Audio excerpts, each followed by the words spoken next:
Welcome to Bite-Sized Stories. Today, we meet Tyler. Tyler was ready to go. His hands, wrapped in his sweaty, lucky bandana, clutched onto the reins as the Mustang trembled anxiously underneath him. 15 seconds left. Watching the clock tick down from across the arena, Tyler pushed his fear to the side and focused on calling up his secret weapon. Serenity. Disconnecting from the current moment, he allowed his mind to spread out and encompass the whole of the arena, and then the rodeo grounds, and then the plains that extended out for miles on either side of the town. He let himself sink into the calm vastness of it as his vision blurred and his mind became gauzy. He had practiced this technique for years, had developed it based on his ideas about the pre-hunt rituals of his ancestors. First, become one with the land he had intuited, and then become one with the energy of the animals.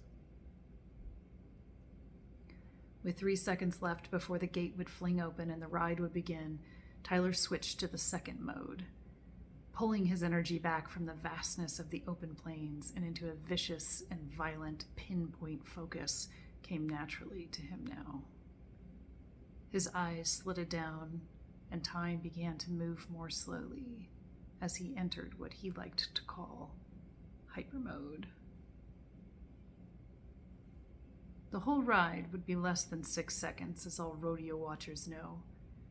But to the rider in the right frame of mind, the ride would feel like an eternity, with each buck of the Mustang rippling out underneath him, the powerful equine muscles contracting together and then springing apart, like waves in the midst of an angry sea. It was the thrill that they lived for. Hell, it was the thrill that they were willing to die for. Tyler's father was in the crowd today, an unusual event. He had made no secret of his scorn for this hobby, as he called it, though Tyler reminded him often that it was so much more than that. But that wasn't the reason for his usual absence. The real reason was far more mundane than that. His job, as a custodian, was physically hard, and the hours were long.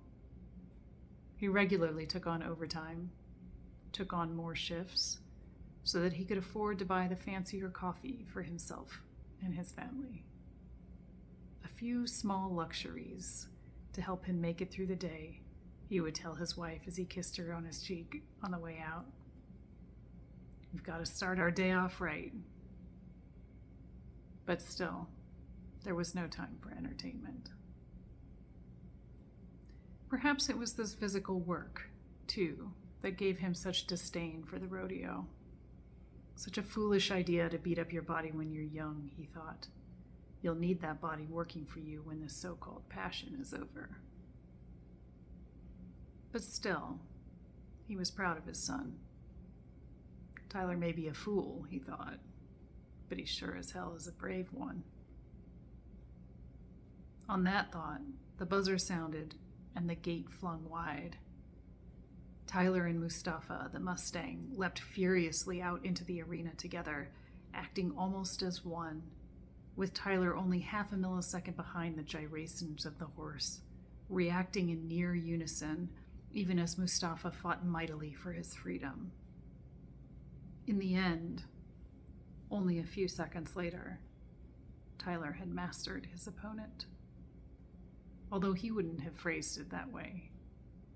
He would have said that he had gifted his calmness onto the beast. And so he had. It was that piece that was meaningful to him, he tried to explain to his father as they left the arena that night. Not the trophy or the prize money, but the wildness of the fight, followed by the peace of the victory. It was a skill, he repeated, not a trick, and not luck. His father didn't respond to this speech. Didn't respond at all until they had walked all the way out to the dusty back lot where his truck was parked, having been one of the last spectators to arrive to the show. It was only then that he slowed, turned to face Tyler, and said sincerely, with all the heart and communication skills of a truly thoughtful man, "Okay, son, I believe you, but I still think you're an idiot." And with that, he clapped Tyler on the back, and they both began laughing, each knowing that there was both love and truth in those words.